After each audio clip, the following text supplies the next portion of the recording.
എടാ, നീ എന്താ ഒന്നും മിണ്ടാത്തേ? ഒന്നുമില്ല അളിയാ. ഞാൻ വന്നിട്ട് കുറേ ദിവസമായി. നീ വന്നിട്ട് അധിക ദിവസമായിട്ടില്ല. ഇനി നമ്മൾ തമ്മിലാ കമ്പനി ആവേണ്ടത്.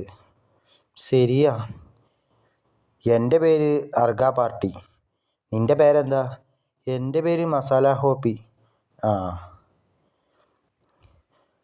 നീ ഇങ്ങനെ മിണ്ടാതെയൊന്നും ആവരുത്. നമ്മൾ തമ്മിൽ പരസ്പരം വർത്തമാനം പറയണം. ഇനി നമ്മൾ 2 പേര് വേണം കല്യാണ ട്രിപ്പും എല്ലാ ട്രിപ്പുകളും എടുക്കാൻ. അനീസാക്കയ്ക്ക് ലാഭം ഉണ്ടാക്കി കൊടുക്കണ്ടേ? നീ ഇങ്ങനെ മിണ്ടാതിരുന്നാൽ എങ്ങനെ ശരിയാവും? ഒന്നുമില്ല, ഞാൻ വന്നിട്ട് അധിക ദിവസം ആയിട്ടില്ലല്ലോ, അതിൻ്റെ ഒരു ചമ്മൽ കാണും. അതിപ്പോൾ ആർക്കായാലും ഉണ്ടാവില്ലേ? നീ പറഞ്ഞത് ശരിയാ. ആദ്യമായിട്ട് യാത്ര പോകുമ്പോൾ എനിക്കും ഉണ്ടായിരുന്നു ചമ്മൽ.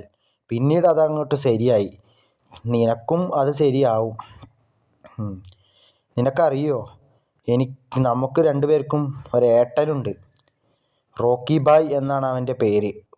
അവനിപ്പോൾ എവിടെയാ? അവനിപ്പോൾ വേറെ നാട്ടിൽ വേറെ പേരിൽ ഓടുകയാ.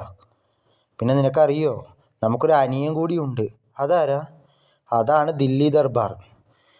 അവനെ ഇവിടെ ഒന്നും കാണുന്നില്ലല്ലോ. അവനെ കാണില്ല. അവൻ മുഖമൊന്ന് മാറ്റാൻ വേണ്ടി വർക്ക്ഷോപ്പിൽ പോയതാ. മുഖം മാറ്റാൻ വേണ്ടിയോ? അതെ, നിൻ്റെ മുഖമില്ലേ, അതുപോലെയാ ഇനി അവൻ്റെ മുഖം വരാൻ പോകുന്നത്. നിനക്ക് സുഖമല്ലേ? എന്താ നിൻ്റെ വിശേഷങ്ങൾ? എനിക്ക് സുഖമാണ്. നിനക്കോ? എനിക്ക് സുഖമാണ്.